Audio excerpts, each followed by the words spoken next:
In his famous work, Collection of Hadith, Imam Bukhari narrates in Book of Business Transactions two very interesting hadith for us when we are starting this journey. In these narrations, we see the mentality and idea and the framework that we as Muslims should have when we approach these topics. So in one of these first narrations, Imam Bukhari starts by explaining the average day in Medina. And part of that hadith shows us what was the average day like and what the people and companions used to do. When Abu Huraira narrated, and he said, my immigrant brothers were busy trading in the markets and my Ansar brothers were busy with their properties.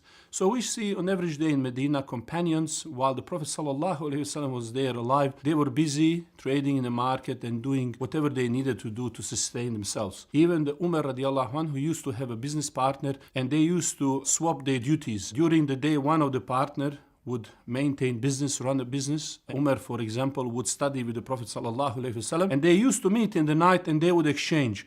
The business partner would update Umar about business transactions and Umar would teach him the knowledge he heard, and then they would swap. Umar would work in a business and another person would study. And we see that eagerness to engage, to be strong, to be upper hand, as we should be as Muslims. In another narration, Imam Bukhari tells us a very beautiful story of Abdurrahman ibn Auf. When he migrated to Medina, was offered wealth and everything to help him rebuild his life. But he rejected this because he knew that as a business person with the skills and understanding and with dignity, he should make a living by himself, he should work, he should engage, and that's exactly what he did. He thanked the companion for this beautiful gesture to share the wealth and everything with him. But he said, show me where the market is, where is the business, where people do the trade and so on. So after a while, he got married, he gave gold as a meher. Prophet ﷺ saw him. And we see in this something amazing. We see a mentality of the business leader who didn't want to accept charity even when he was in need, but he rather used his skills and his knowledge to engage in transactions and a business. And he became strong financially. He was able to take care of his expenses and needs. And later on, that business person was force that really built Islamic economy.